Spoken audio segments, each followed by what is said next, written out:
It is urged by him that the High Court has fallen into error by opining that there was no justification to exercise jurisdiction under Article 226 of the Constitution of India, whereas the facts stated warranted deletion of such an observation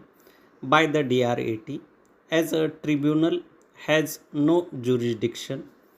to grant such liberty, and especially when a settlement between the borrower and auction purchaser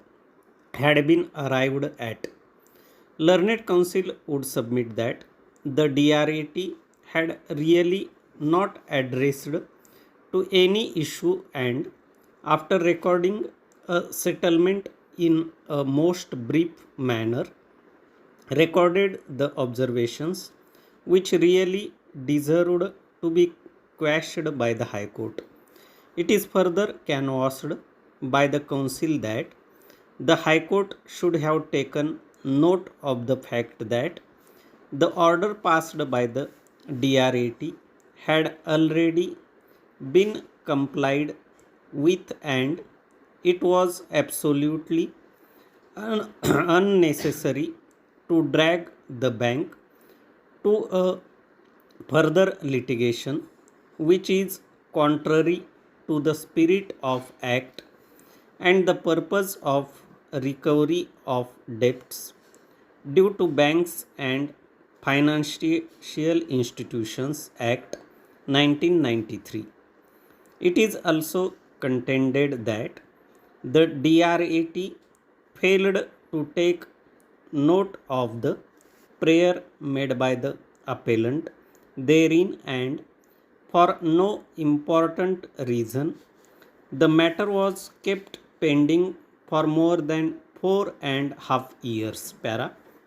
The learned counsel appearing for the respondent number 1 contended that he had paid the dues of the bank within the time fixed by the DRAT, and thereafter he had also transferred the property in favor of a third party due to financial difficulties. In essence, submission of learned counsel is that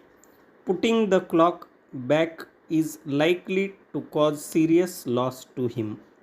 The learned counsel appearing for the auction purchaser submitted that on the basis of the liberty he had already filed a suit in the Delhi High Court and is entitled to pursue the remedy because of action was taken in hot haste in by the bank in putting the property into auction without indicating that litigation was going on between the borrower and the bank. It is urged by him, had the said fact was made known, the third respondent would not have participated in the auction. It is argued by him that his claim for damages cannot be nullified the decision of the High Court. Para. Before we dwell upon the jurisdiction of the DRAT to give such a liberty to the auction purchaser, we think that it is absolutely imperative in the case at hand to take note of the fact that though the appeal was filed before the DRAT and admitted, yet the same was disposed of almost after 4.5 years. We are at pains to say that the DRAT has totally forgotten the obligation cast on it under the RDB Act,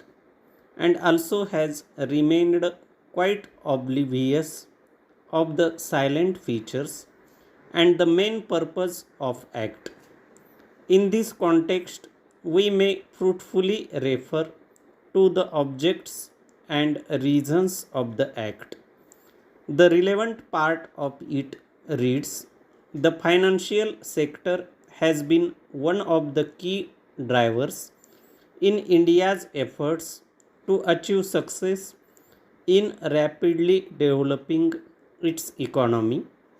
While the banking industry in India is progressively complying with international prudential norms and accounting practices, there are certain areas in which the banking and financial sector do not have a level playing field as compared to other participants in the financial markets in the world. There is no legal provision for facilitating securitization of financial assets of banks and financial institutions.